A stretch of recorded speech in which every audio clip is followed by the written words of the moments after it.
Kundanbagh Haunted House is a haunted house in question was nestled in the city colony Kundanbagh within the city of Hyderabad, which is the capital of the Indian state of Telangana.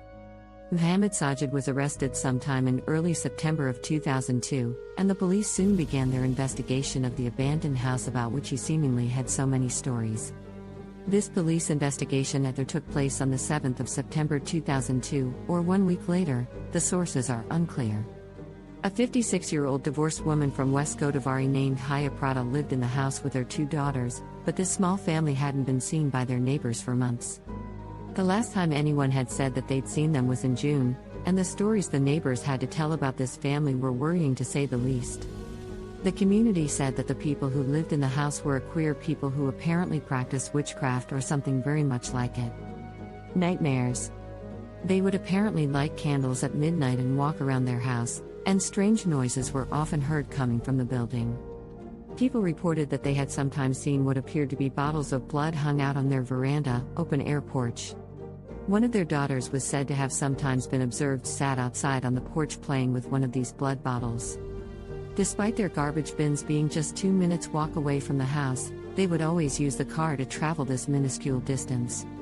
Hyderabad would use an axe to chase away passers-by, and it is said that her husband had left her because of how dangerous the family was. There was no money flowing into the house, no cable connection. 2 to 3 years' worth of electrical bills had been paid in advance. A complaint had been filed about the odd family by some students from a nearby college roughly 2 years ago, according to the Assistant Commissioner of Police for the area, P. Rama Rao. The police soon learned that the family had mysteriously gone missing in June of that year. Nobody saw them, and presumably everyone was much too scared of them to go up to their door and inquire as to their well-being. Newspapers from June 21 had piled up on their porch, and the front door was locked from the inside. The police soon found the entrance, which had perhaps been used by Sajid, however, as they discovered that there was a side door which wasn't padlocked. When the policemen got inside the house, they noted that the entire place had been ransacked, perhaps thanks to Sajid's handiwork, and that the family's clothes had been neatly stacked next to their bodies. Various documents were scattered all over the floor. The bodies were badly decomposed. The temperature had not been too high during that period, and so putrefaction had been much slower than it might otherwise have been, meaning that the neighbors had not even noticed the stench of decaying bodies. A bottle of black liquid was discovered in the room where the bodies lay, and it was promptly sent off to a lab for analysis along with the bodies for autopsy. After such an upsetting incident, which was reported in local newspapers at the time and so is unlikely to have been a total hoax, it is hardly surprising that legends started to take root. Although details about what came of the autopsy examination are seemingly non-existent, with a report from the Times simply resorting to speculating that the cause of death was poisoning, stories about what this autopsy found have seemingly sprung up in the absence of any real information. Well, either this or there is real information that I have failed to find. What these stories say is that the autopsies revealed that the family had been dead for 6 months. This, of course, placed something of a spanner into the works of a purely materialistic explanation of this whole situation. The family had stopped being regularly seen 3 months after they had supposedly died. The residents of the surrounding city of Hyderabad were now questioning who they had been seeing performing those bizarre rituals and threatening passers-by with axes. Although the house lacks electricity after having been derelict for over a decade now, lights are apparently still turned on at night for no discernible reason. The gates are always locked, and there is a line of large rocks across the driveway for some nebulous symbolic purpose. There is a story about a cyclist whose headlights spontaneously went out as he entered the lane on which the haunted house is situated, resulting in him immediately getting into an accident with one of his friends who was driving along the lane from the opposite direction. The police are now apparently very present around the house to prevent any would-be ghost hunters from breaking and entering. A Quora forum user named Salmat Raja claimed to have once been something of an aficionado for the stories surrounding the mysterious house. He lives in Hyderabad, and if his testimony is to be believed, then he found something far stranger than any of the other stories while investigating the alleged haunted house. He discovered that the house which had been photographed and previously thought to have been the house in which the strange things had happened didn't quite fit the description of the property given in the story.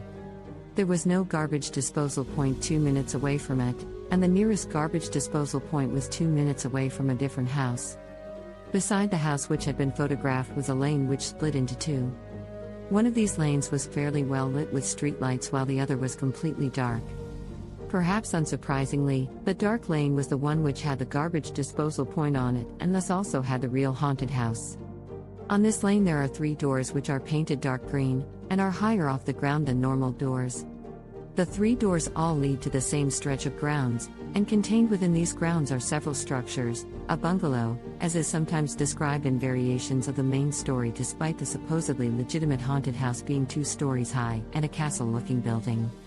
This odd space is apparently what is known as the Kundanbagh Haunted Palace, and it is much less well known than the fake house which was apparently highlighted as being the location of the crime by the CID to stop people breaking in, as they allegedly did one Ramadan in order to ransack the place and vandalize a Honda City car which had apparently been previously parked outside this haunted palace.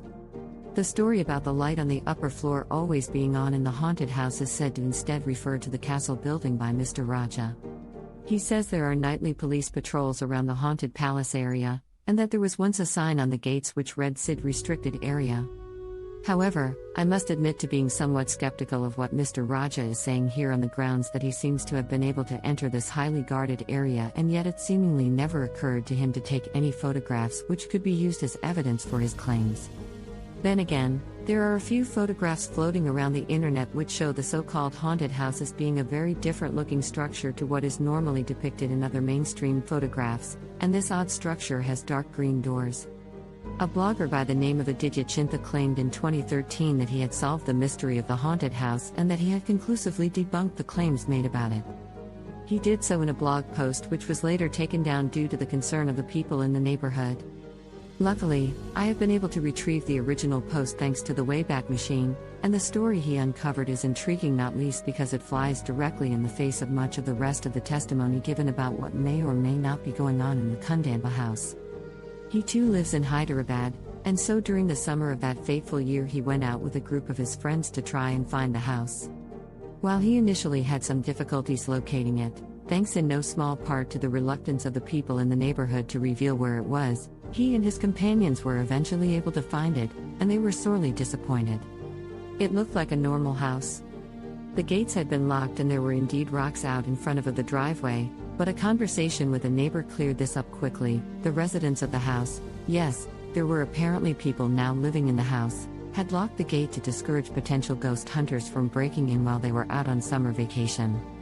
The stones were apparently placed there to make sure that people couldn't use the driveway as a free space to park their cars or bikes. Aditya thus considers the story to have been conclusively debunked. I am not so sure. The neighbors to which Aditya talked said that the story about the strange family and their unexplained deaths had been true, and I am also inclined to believe that this is the case. It was reported in the Times of India newspaper in 2002 as the story broke. The details about the family and their deaths can all be backed up with proper sources, but unfortunately the detail about the autopsy finding that the family had died 3 months before they went missing cannot be verified as of yet. I will of course continue searching for a source, but I have not currently found one which I am comfortable with trusting. Aditya's explanation makes some sense in this context, and if we are to assume that the story about the ghostly manifestations is false, then we are still faced with an odd story about a family of witches who died under mysterious circumstances. The testimony given by Soumit Raja is intriguing, especially in light of the seemingly distinct buildings shown in different photographs from across the internet, but unfortunately the lack of photographs taken by Mr. Raja himself points towards his story having potentially been fictional. Overall, the whole situation with this literally ungodly house is a tangled web of conflicting accounts. I've presented the information, make up your own mind. We invite you to share your thoughts and opinions on this enduring enigma. Don't forget to subscribe to our channel for more captivating explorations of the world's mysteries. Until next time, let the intrigue of the unknown continue to fuel your imagination.